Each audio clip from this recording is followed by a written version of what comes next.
আসসালামু আলাইকুম। আজকে আমি যে প্রজেক্টটা নিয়ে আলোচনা করব সেই প্রজেক্টটির নাম হচ্ছে মাল্টি স্টেট টগল প্রজেক্ট। এই প্রজেক্টে আমরা একটি মাল্টি স্টেট বক্স এলিমেন্ট ব্যবহার করে একাধিক দৃশ্য প্রদর্শন করেছি। এই পেজে দুটি দৃশ্য রয়েছে, একটি মোবাইল ফোনের সামনের অংশ এবং অন্যটি ফোনের পিছনের অংশ প্রদর্শন করে। একটি বাটন ক্লিকের মাধ্যমে মাল্টি-স্টেট বক্সের অবস্থা পরিবর্তন করে দৃশ্য পরিবর্তন করা হয়েছে।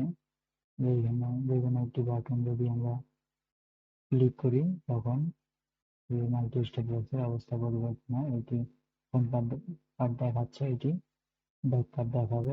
আমরা আলোচনা করব এডিটরের ডিজাইন নিয়ে। ডিজাইন পেজে আমরা এখানে একটি স্টেট বক্স নিয়েছি। স্টেট বক্সে আমাদের যে স্টেট, সেই স্টেট দুইটি স্টেট রয়েছে। দুইটি স্টেটে একটি টেক্সট রয়েছে, একটি ইমেজ রয়েছে। এইটিতে ফ্রন্ট সাইডের ইমেজ দেখানো হয়েছে এবং আরেকটি স্টেটে ব্যাক সাইডের ইমেজ দেখানো হয়েছে এবং এই পেজটিতে চারটি বাটন নেওয়া হয়েছে। এটি হচ্ছে লেফট বাটন হোয়াইট, যেটির কালার হোয়াইট এবং নিচে আছে লেফট বাটন ব্ল্যাক।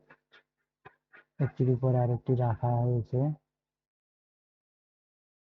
এখন দেখব এই যে আর যে দুটি বাটন আছে সেই বাটনটি হচ্ছে রাইট বাটন ব্ল্যাক বাটন, নিচে রাইট বাটন হোয়াইট, একটির নিচে আরেকটি রাখা আছে।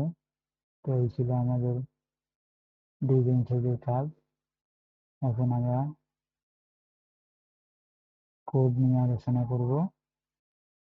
কোডে চলে যাব। এখন আমরা কোডের শুরুতেই আমরা একটি অবজেক্ট তৈরি করেছি। অবজেক্টটির নাম দিয়েছি আমরা গ্লাইড অপশন রাইট। এখানে একটি অবজেক্ট তৈরি করা হয়েছে। অবজেক্টটির তিনটি প্রপার্টি ধারণ করে: ডিউরেশন, অ্যাঙ্গেল এবং ডিস্টেন্স। এই প্রপার্টিগুলি এলিমেন্টের অ্যানিমেশন কনফিগার করার জন্য ব্যবহৃত হয়, বিশেষ করে একটি গ্লাইডিং ইফেক্ট এর জন্য। ডিউরেশন প্রপার্টিটি অ্যানিমেশনটির সময়কাল নির্দেশ করে। এখানে সময়কাল 450 মিলিসেকেন্ড সেট করা হয়েছে, অর্থাৎ অ্যানিমেশনটি শেষ হতে 450 মিলিসেকেন্ড সময় নিবে। নিচের প্রপার্টিটি অ্যাঙ্গেল প্রপার্টিটি অ্যানিমেশনটির কোণ নির্দেশ করে। এখানে কোণ 270 ডিগ্রি সেট করা হয়েছে, অর্থাৎ অ্যানিমেশনটি 270 ডিগ্রি কোণে গ্লাইড করবে। এইটা ডিস্টেন্স নামক প্রপার্টি অ্যানিমেশনটির দূরত্ব নির্দেশ করে। এখানে দূরত্ব 202 পিক্সেল সেট করা হয়েছে, অর্থাৎ অ্যানিমেশনটি 202 পিক্সেল দূরত্ব পর্যন্ত গ্লাইড করবে। তার নিচে আরো একটি অবজেক্ট তৈরি করা হয়েছে, গ্লাইড অপশন লেফট, উপরেরটা গ্লাইড অপশন রাইট। দুটির কাজ মূলত একই। তার নিচে হেড অপশনস নামক আরেকটি অবজেক্ট নেওয়া হয়েছে, যেটি মূলত ডিউরেশন অর্থাৎ সময়কাল শুধু নির্দেশ করা হয়েছে। তিনটি মূলত অ্যানিমেশনের জন্য ব্যবহার করা হয়েছে। এখন আমরা দেখব অনরেডি ফাংশন। অনরেডি ফাংশনটি পেজের সব এলিমেন্ট লোড হওয়ার পরে কোড চালানোর জন্য ব্যবহৃত হয়। অনরেডি ফাংশনের ভিতরে লেফট বাটন নামক বাটনে অন ক্লিক নামক ইভেন্ট হ্যান্ডলার সেট করা হয়েছে, অর্থাৎ এই বাটনে লেফট বাটন হোয়াইট, এটি লেফট বাটন হোয়াইট। এই বাটনে ক্লিক করা হলে কি হবে তা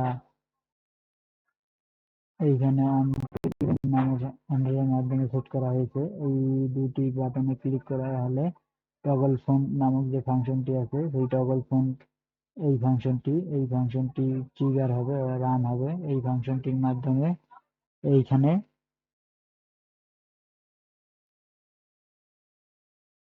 এখানে মাল্টি স্টেট বক্সের স্টেট পরিবর্তন করা হয়েছে। এটি ব্যাক স্টেটে পরিবর্তন করা হয়েছে চেঞ্জ স্টেট নামক যে মেথডটি আছে এটির মাধ্যমে।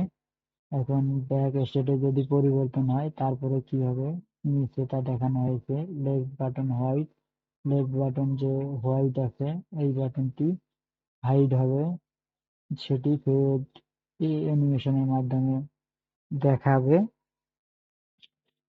ফেড অ্যানিমেশন নামের যে অবজেক্টটি আছে ওই অবজেক্ট ব্যবহার করা হয়েছে যা ফেড অ্যানিমেশনের সময়কাল নির্ধারণ করে। এটি সময়কাল নির্ধারণ করা হয়েছে। তারপর লেফট বাটন ব্ল্যাক যেটা আছে, লেফট বাটন ব্ল্যাক অ্যানিমেশন বাটনটি ওইটি দেখাবে। রাইট বাটন ব্ল্যাক, রাইট বাটনের উপরে এই বাটনটি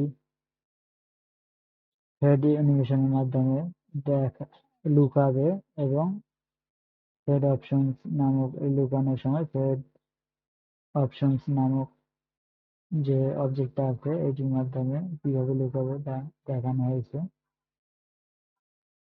তারপরে রাইট বাটন হোয়াইট নামক যে বাটনটি আছে সেই বাটনটি গ্লাইড অ্যানিমেশনের মাধ্যমে শো করবে এবং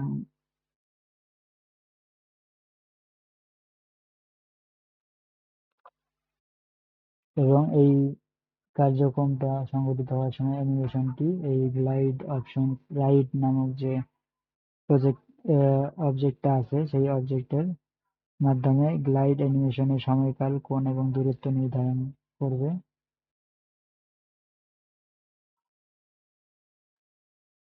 তার নিচের লাইনে এইখানে রাইট বাটন হোয়াইট নামক যে বাটনটি আছে এবং লেফট বাটন ব্ল্যাক এই দুইটি বাটনের মধ্যে রাইট বাটন হোয়াইট, এটি রাইট বাটন হোয়াইট উপরের বাটনটি এইটির মধ্যে এবং লেফট বাটন ব্ল্যাক এই উপর এই বাটনটির মধ্যে অন ক্লিক নামক ইভেন্ট সেট করা হয়েছে। এই দুটি বাটনে ক্লিক করা হলে লেফট টগল ব্যাক নামক যে ফাংশনটি আছে এটি রান করবে। টগল ব্যাক নামক যে ফাংশনটি যে নিচে আছে এটি নিয়ে আমরা এখন আলোচনা করবো। এখানে চেঞ্জ স্টেট নামক যে মেথডটি আছে এটির মাধ্যমে ফোন স্টেটে পরিবর্তন হবে, স্টেট চেঞ্জ হবে।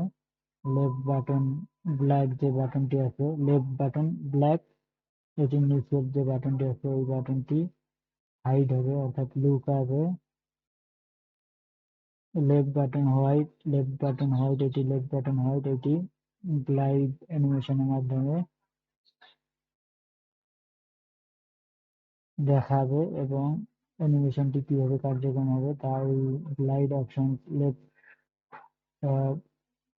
এই অবজেক্টের মাধ্যমে তা নির্ধারণ করা হয়েছে।